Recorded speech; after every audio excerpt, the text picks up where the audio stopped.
It's that time of year yet again when the town centres are full to the brim with garden sheds flogging overpriced goods, food and drink, plus the streets are so busy it's hard to find your way around. After several years of growth across the country, Christmas markets in the UK are now, unfortunately, basically the same. You'll see the same stalls, the same food and drink, the same attractions, as well as the same goods for sale that pretty much everyone agrees is not worth the extortionate asking prices. Like everything to do with Christmas, it started as a festive tradition that became an overpriced, overcrowded, underwhelming tourist trap, and it's fair to say the Christmas magic is well and truly gone. Jingle bells, Batman smells, Robin laid an egg. Batmobile lost its wheel and the Joker got away. Hey!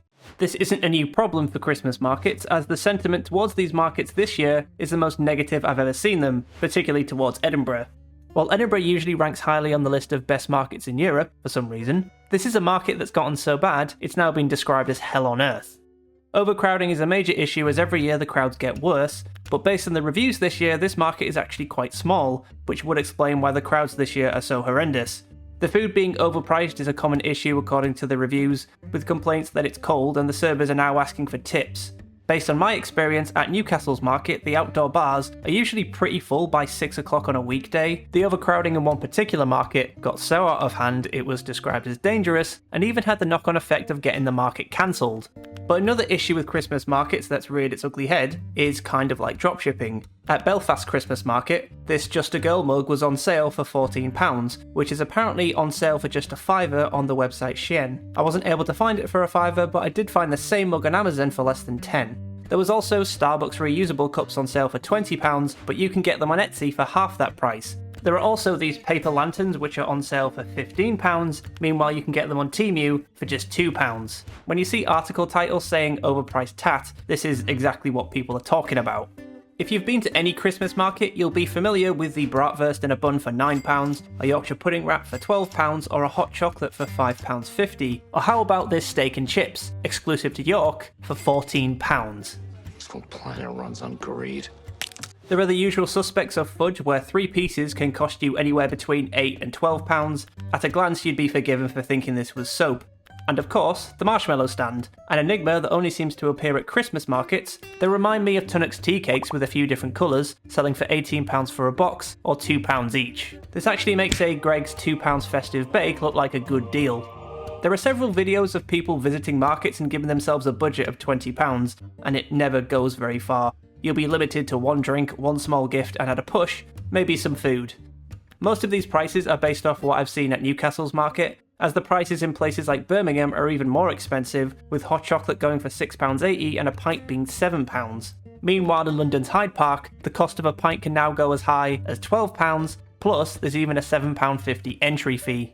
The modern UK markets are inspired by the Christmas markets from Austria and Germany. They've been around since the 1200s, but they fell out of favour in the mid-1900s. They were saved in the 1940s as a way to celebrate German heritage by the Nazis. The markets first arrived in the UK in Lincoln in 1982, and it wasn't until between 2015 and 2017 that the popularity began to snowball. I've been trying to pin down if there was just one company that set this trend of German-inspired Christmas markets, as why do all the stalls use the same Alpine-style shacks, and why do the markets sell the same food? Is there one company franchising Christmas markets across the UK? Well, that doesn't appear to be the case, as the markets are usually organised by the local councils. The Alpine-style chalets, which are large wooden sheds with a hole in them, come in a number of different versions, as there are plenty of suppliers for these, and the same goes for bratwurst, as there are plenty of companies that sell the sausages at wholesale prices. To cash in on the festive season, some Christmas markets open on the 1st of November. It's not even bonfire night yet, and the stalls are ready to open.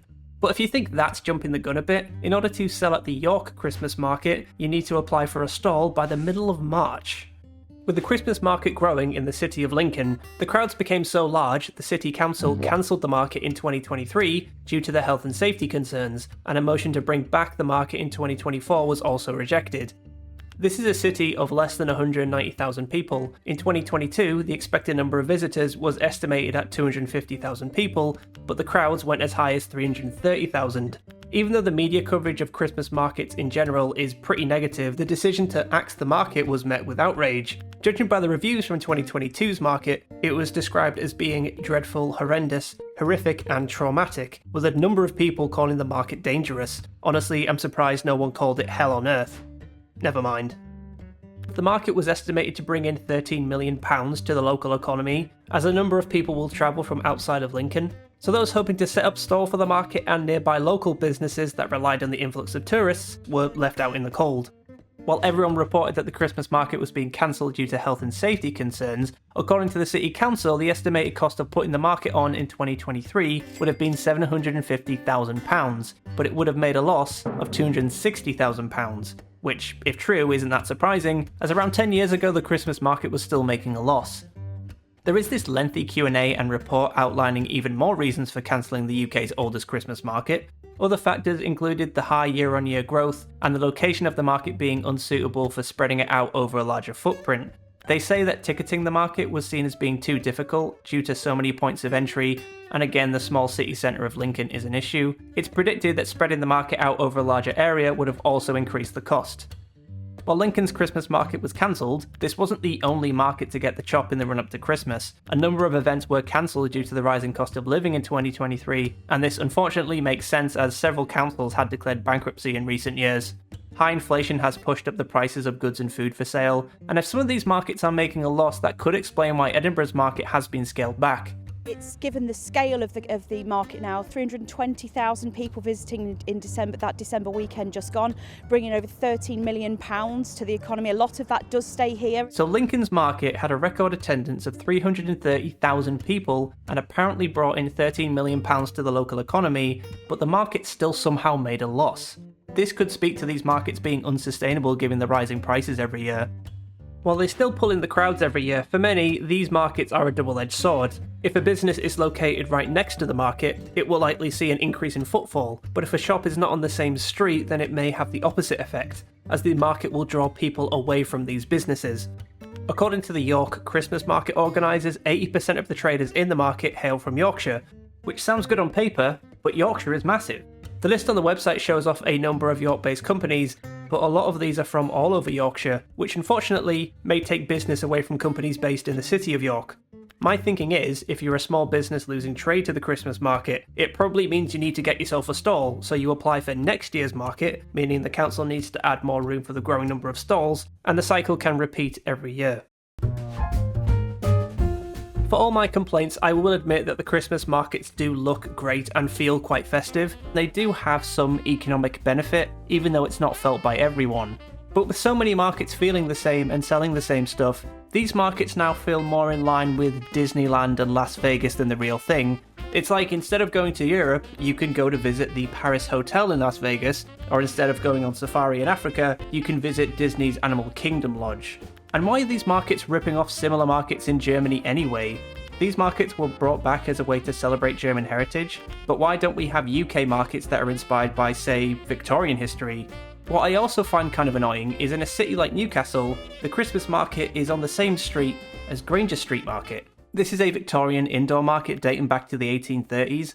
The market features a huge variety of food ranging from Cuban food to mac and cheese, Geordie sausage rolls and dumplings. Plus there's a variety of goods on sale, places to sit and even a roof.